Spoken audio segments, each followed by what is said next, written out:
The flames have no voice, but in that warehouse in Newark they screamed. They crackled wood, swallowed walls, and made the air tremble. The heat was unbearable, but not as much as the silence between two doors. Behind each, a life. And I, alone, with time slipping away like smoke through my fingers, had to choose who would leave and who would stay. What would you do if you had only 40 seconds to decide who lives and who dies? Would you follow logic, instinct, or desperation? The truth is, none of these options prepare you for the moment when time becomes your executioner and every tick of the clock is a sentence. I thought quickly, too quickly, and even after I gave the answer, I was never sure if it was right, because sometimes living with a choice is much more painful than dying in the place of the one you left behind. The door on the left had a reinforced lock and cracked glass. On the other side, a child was banging his fists on the wall, shouting something that was muffled by the roar of the flames. On the right, a woman, covered in soot, her eyes wide, was banging on the glass the way only a desperate mother could. I'm a father, but I'm also a police officer, and my training told me that children take priority. Only she was a mother. She had a daughter waiting for her at home. And who was waiting for that child? My feet moved before my mind.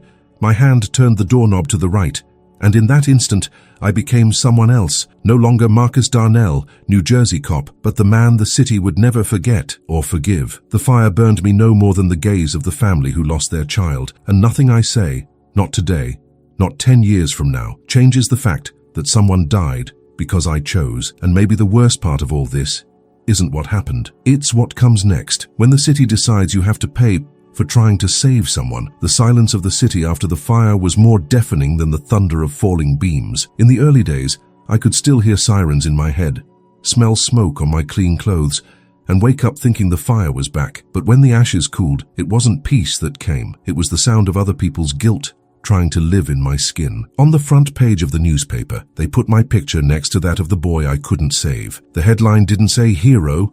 It didn't say police officer saves woman from fire. It said police officer chooses who lives and who dies. And that was all it took. It didn't take more than 2 days for my street to become a vigil with candles and posters. The boy's name was Elijah Santos, 7 years old, big smile, Yankees jersey. I'll never forget that face. But now, he's become a martyr. And I, the executioner. People started knocking on my door in the middle of the night, leaving notes on the hood of my car. Once I found a burned doll in the mailbox. "You killed him," read the note attached to its neck. Social media exploded with clipped videos, headlines taken out of context and phrases I never said. People who had never been there told me how I should have acted. People who had never breathed smoke called me a murderer. At the police committee, they temporarily removed me, as if they were protecting me, when in reality they were just trying not to get burned along with me. They left me at home, alone, with my head full of voices that kept me awake. The phone rang every hour. Reporters, prosecutors, lawyers, producers of true crime podcasts. They wanted to hear my side of the story, but not to understand, just to fill a schedule with new blood. The city, or at least the noisy part of it, wanted someone to blame for the tragedy. The warehouse owner? Gone. The criminals who started the fire? Still at large. But I was here. An easy target, visible, with a name, a face, a history, and a uniform, and perhaps most annoying to them, still alive. The following week there was a vigil in honor of the boy. I saw it on TV. Hundreds of people held candles, t-shirts with Elijah's face, white balloons rising into the sky. But some in the crowd carried signs with my name crossed out in red paint. One woman held a sign that read, "Marcus Darnell chose death." A choice became a sentence, and the sentence, a legend. I was called to testify before the Internal Affairs Department. I sat at a table with 4 officers I'd known for years. None of them looked me in the eye. One of them read a report with a chronology of events, as if the heat of the fire could be translated into cold, direct words. They asked me why I chose to save the woman. I answered. They said they understood. But in the end, writing down understanding is different from feeling, and no one seemed willing to feel what I felt inside. When I returned home, I found my son, Caleb, sitting on the couch staring at the TV. A program was showing a dramatization of the fire. The actor playing me hesitated between the 2 doors, sweating in slow motion before opening the wrong one. Caleb looked at me as if he were meeting someone he didn't want to meet. My 9-year-old asked me if I had really let the boy die, and I didn't know what to say, because any answer would sound like an excuse. The woman I saved, Lillian Torres, sent me a letter. She wrote in shaky handwriting saying she thought about the boy every day, that if she could trade places with him, she would, that she felt ashamed of having survived. She too began to be attacked, called selfish as if she had any choice in the matter. The city became an open-air courtroom,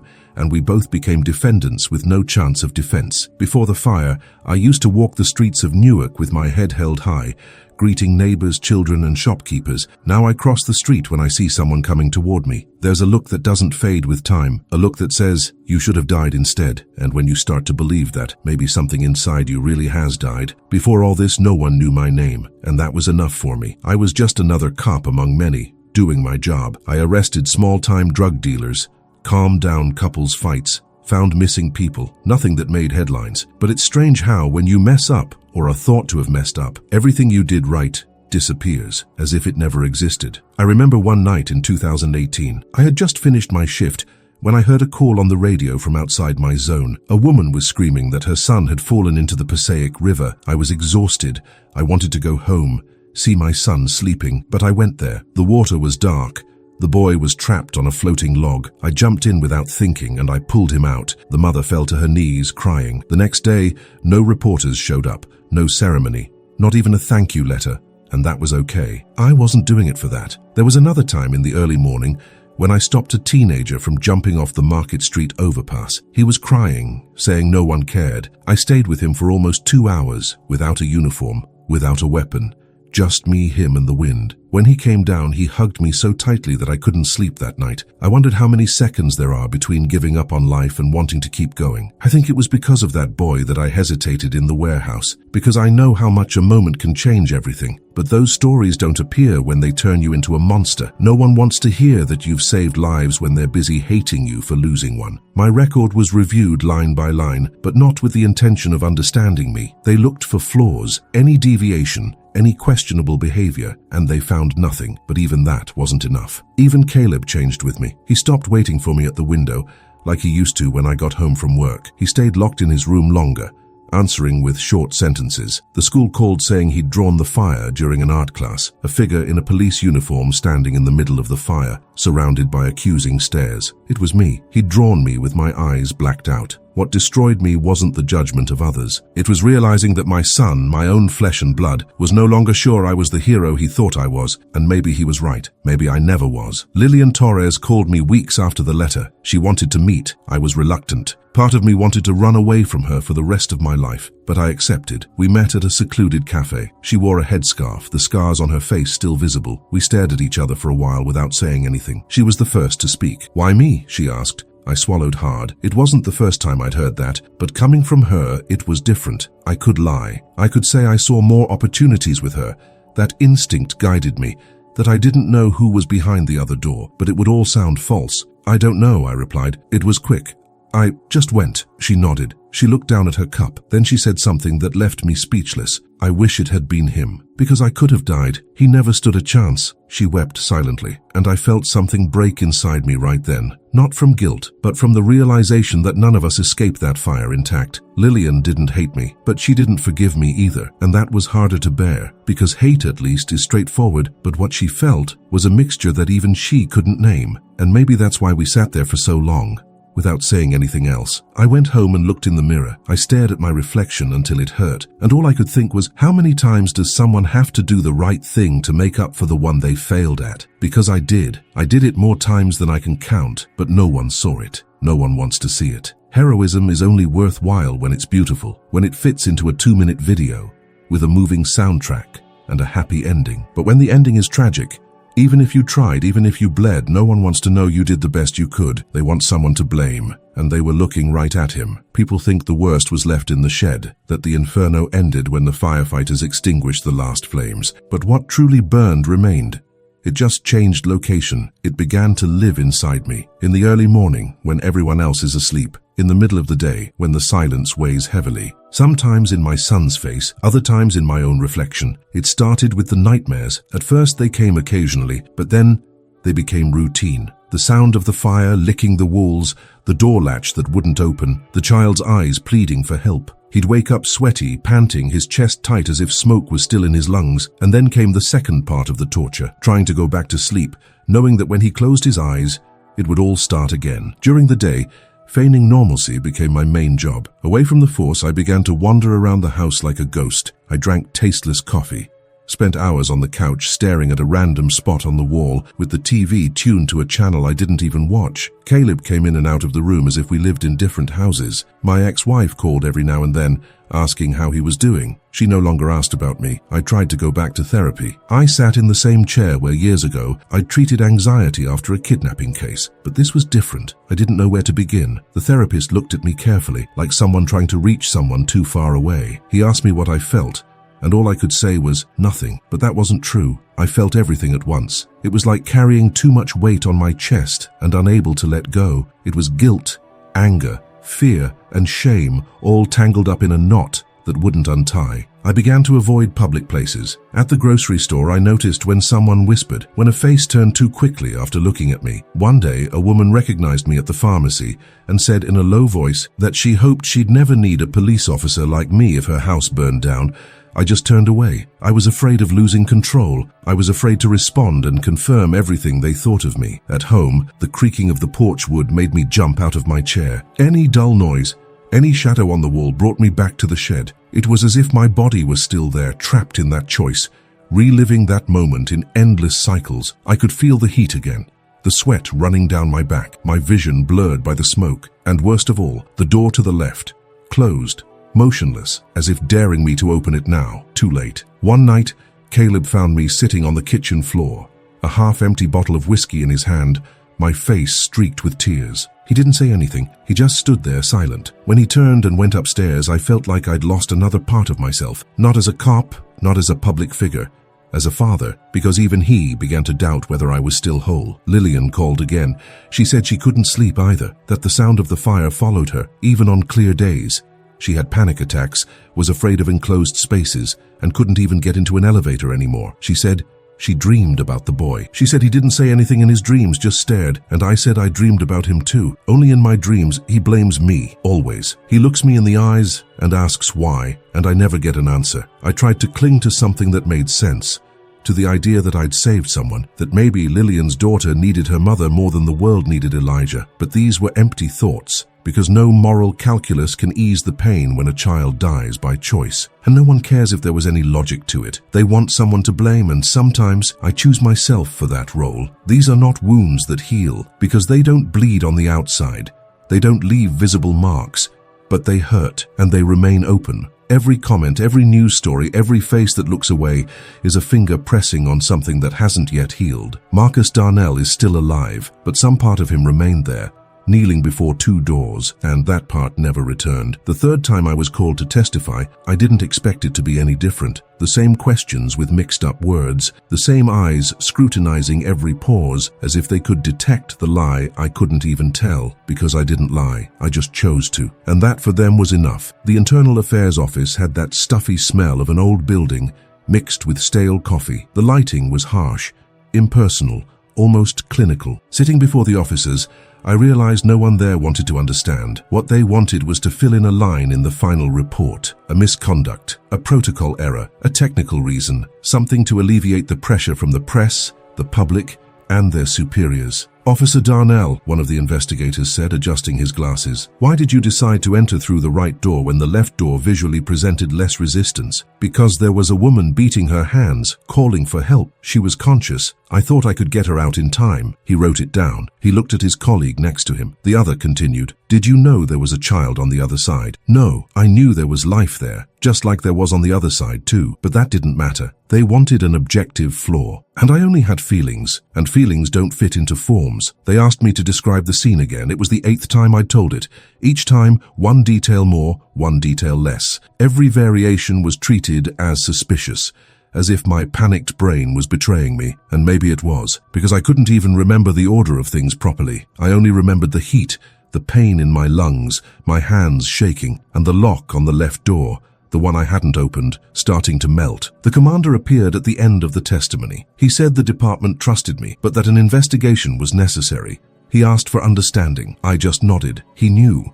I knew it was a show. The city was out for blood, and they were seeing how far they could deliver without getting dirty. On my way out, I found a reporter standing near the reception desk. He recognized me from afar and waved the microphone. "Marcus, any statement about the administrative process? Do you regret your choice?" I kept walking. If I opened my mouth, I wouldn't be able to stop. At home, I grabbed the folder containing all the case notices. It was thin, but each page weighed like cement. The operations chief's report, the fire department's report, a transcript of the radio calls, and a preliminary psychological analysis written by someone who had never met me in my life, stating that I displayed emotional responses that may affect my judgment in the field. That hurt me more than any headline, because that's what they wanted to do, turn my pain into proof of incompetence. If I felt too much, I was unstable. If I felt too little, I was cold. There was no way out. I was called to a public hearing, this time with the victims' families and the press in attendance. It was a symbolic event, they said, but I knew what it was. An exhibition, a scheduled spectacle, where I was the center, but not because of my courage, because of the controversy. I entered the room with sweaty palms and a churning stomach. Lillian was there, sitting in the back row with her daughter beside her, and in the front row the boy's mother, Mrs. Santos, looked at me with a kind of pain that needed no words to be understood. She wasn't crying, but her eyes held everything the city wanted to throw at me. They asked technical questions, replayed body camera footage, and showed diagrams of the warehouse. I answered calmly, but inside, each question was like a knife turning, until the prosecutor asked, "If you could go back in time, would you choose differently?" I looked at him. Then I looked at the boy's mother. Then at Lillian, who was staring at me with her daughter clinging to her arm. If I said yes, I would be disrespecting the life I saved. If I said no, I would be ignoring the one that was lost. There is no right answer, only pain. The room fell silent. For a few seconds, no one moved a muscle. But soon, fingers returned to typing, eyes to recording, and I knew it didn't matter what I said. They had already chosen what they would hear. The investigation continued. Officially, no one was found guilty, but the stain on my name was already there. And unlike the fire in the warehouse, this one wouldn't be washed away. I hesitated for over 2 weeks before knocking on the door. It was a simple house in the Ironbound, with faded paint and a makeshift garden made of cracked pots. I recognized it from afar. I'd seen this facade in news reports, in videos of tributes, in photos circulating online. It was where Elijah lived, where he played with his dog, where he waited for his mother in his school uniform still stained with lunch. The doorbell didn't work, so I knocked slowly, twice. I waited. The seconds stretched like a rope about to snap. The door opened slightly, just enough for Mrs. Santos's face to appear behind the chain. Deep-set eyes, dry mouth, a heavy silence. She recognized me. There was no mistaking it. "I just wanted to talk to you," he said quietly, "if possible." She didn't answer. She just closed the door. I thought about leaving, but before I could even take the first step, I heard the chain loosen. The door swung open, and she walked away without looking at me. I went in. The interior of the house was cramped, filled with portraits. Elijah at every age. Newborn, wearing a dinosaur costume, sweaty after a baseball game, smiling with a missing front tooth. The silence was even greater inside, almost aggressive. She pointed to a chair and sat across from me, resting her hands in her lap. Her nails trembled, but her eyes were steady. "Why did you come here?" she asked. Her voice was weak, but there was a sharp firmness to it. "Because I needed to apologize. Do you think this changes anything?" No, I knew it wasn't, but I said anyway, "No, but it's what I have left." She was silent. Then she stood, walked over to a bookshelf and grabbed a small blue box containing the boy's belongings. A superhero keychain, a beaded bracelet, a drawing with the words, "I love you, Mommy," written in large letters. She left the box on the table between us. She didn't need to say anything. That was what I hadn't saved. "Everyone tells me I have to forgive," she said without looking at me, "that the pain lessens with time. But I wake up and his room is empty. I hear the dog crying at the door. I hear the silence where he screamed. And time doesn't do anything about that. It just makes people forget. Except me." She stared at me, and there was something there that hurt more than hate. It was contempt, as if she no longer saw me as human. "I don't want justice, Marcus. Justice is the pretty name they give to comfort. I want you to feel it. To wake up in the middle of the night and remember his face. That every time you hear the name Elijah, you feel your chest tear. And I already felt it. But hearing it from her was different. It was as if she were depositing her pain inside me, forcefully, like someone burying a knife. "I would trade my life for his if I could," I said. "But you didn't change. You chose someone else." The silence after that was dry, heavy, endless. I stood there, unsure if I still had any right to exist in that place. She got up and went to the door. She opened it without another word, and that was it. Forgiveness would not come. Not now, not ever. I walked back. I walked for over an hour through the city streets aimlessly, her face stuck in my memory, and the child's too. No gesture, no word. No attempt could heal that, not for her, and maybe not for me either. Days later, she appeared on TV, speaking during a live interview after the public hearing. She said the system protects those who should pay, that her son's name would never again be just a number. The host asked her if she thought Marcus Darnell deserved to be punished. She looked directly into the camera. I don't want him to go to jail. I want him to continue living, because that's the worst sentence. To continue with the weight of knowing that because of his decision, my son no longer exists. That was it. I was locked out of the cell, and there were no bars heavier than those words. I went against my will. The invitation came from the producer of a national program, one of those talk shows that mix tragedy with entertainment and feign neutrality when faced with stories that don't fit into a commercial block. They offered me a space to give my side of the story. I didn't want to expose myself again, but the department said it would be important. The lawyer thought it could help with the reintegration process. My therapist thought it might be a step. I didn't find anything, I just went. I arrived at the studio through a side entrance. No one in the audience saw me. I was led straight to a private room, where a nervous producer went over the questions with me, as if rehearsing would lessen the weight I was carrying. The presenter greeted me with a fake smile, the kind of friendliness that slips from her face as soon as the camera turns off. When the lights came up, everything became choreography, dramatic music, a close-up of my face, archival footage of the fire, flashes of the boy's wake, photos of Lillian in the hospital, a summary of hell. The first question came quickly, directly, with the tone they love to use when they want to appear tough. Marcus Darnell, why did you choose the woman and not the child? I could have said I didn't choose, that I just acted, that I did what anyone would have done in that split second, but it was no use. They had already judged me. They just wanted to see if I would uphold their judgment. I took a deep breath. I swallowed hard, because that's what I could do. And I didn't have time to think beyond that. She tilted her head as if she wanted more, as if my answer wasn't enough for the script she had in her head. What if you could go back in time? I don't know, I replied. Anyone who says they know hasn't been through it. The interview continued with this tension. Questions disguised as interest, but sharp as razors. They showed excerpts from Elijah's mother's interview. They played videos of protests. Messages were read live from people calling for my dismissal from the force. I stood there, trying to keep my breathing under control, while the entire country watched. That night, I published a letter, not to justify myself.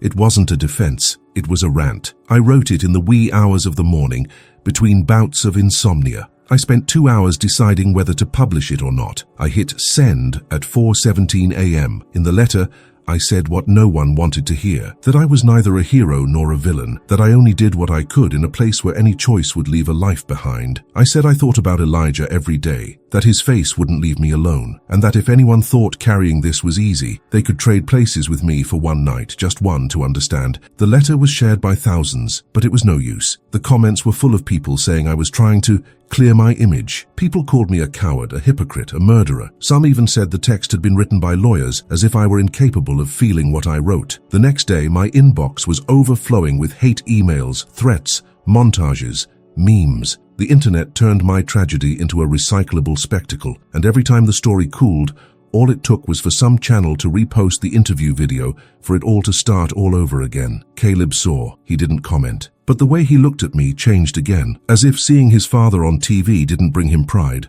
only shame. He started going out more. He avoided staying home. I even called him to talk, but he always had something more urgent, and I didn't insist, because I already knew how he felt, even without hearing it from his own mouth. People don't want to understand what you've been through. They want you to tell them what they've already decided to believe. I realized this in that chair in front of the presenter. When she asked me for the last time, looking directly into the camera, "Do you consider yourself guilty, Marcus?" The answer came before reason. "I consider myself broken." Silence. She hadn't expected it. Neither had the audience, but it was the only possible truth. What if it was you in my uniform? Would you have done differently?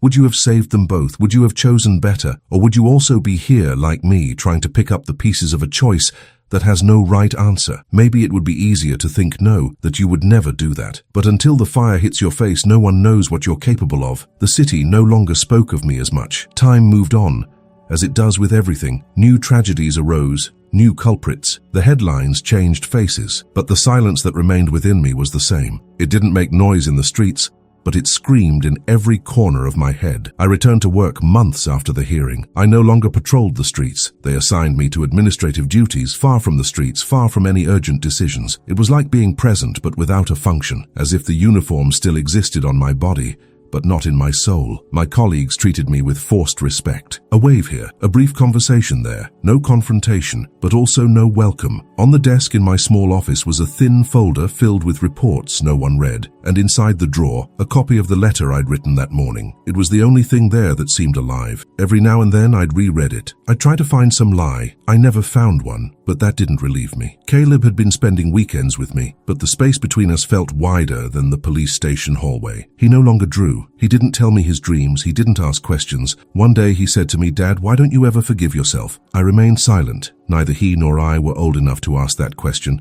much less to answer it. That's when I started walking in the wee hours. When the city slept, I'd go out in a worn coat and wander around Newark as if searching for something. Sometimes I'd go to the burned-out warehouse, now in ruins, a vacant lot surrounded by hoardings, with wilted flowers stuck to the railings. Other days I'd go to the park where Elijah used to play.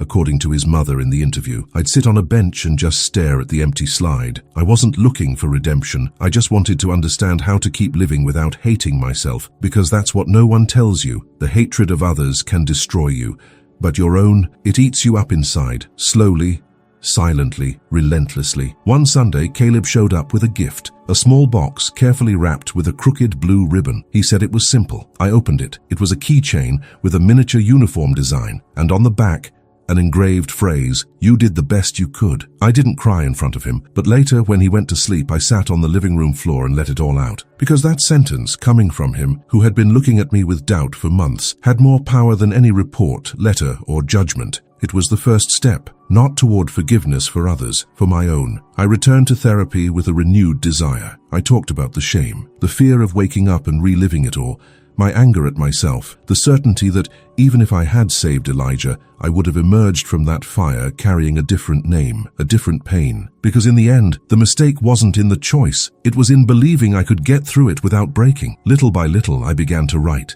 without thinking about publishing, without trying to explain anything to anyone, just to express what was suffocating me. I wrote about Elijah's eyes, about the weight of a locked door, about the heat of the fire and the cold afterward. I wrote to remember and to release. I never asked to be forgotten, but I stopped asking to be understood. One day I went to Mrs. Santos's house. I didn't knock, I just left a letter with my phone number and the phrase, "If you ever want to talk, I'll be here." I never received a response. And that's okay, because not all forgiveness comes from the other. Some we just have to accept will never come. I started walking lighter, not because the pain went away, but because I stopped fighting it. I let it exist, let it walk with me, let it have a voice, but no longer control. Marcus Darnell, police officer, father, broken man, moved on, not whole but alive, with the boy's name engraved in his mind, and the certainty that living with one's conscience is often the greatest punishment and also the only path to some kind of peace. And if someone ever asks me again what I would have done differently, I might still not know the answer, but now at least I can breathe before I try. If this story made you think about how many choices we carry in silence, subscribe to the channel. There's a lot here that will touch you in the same way.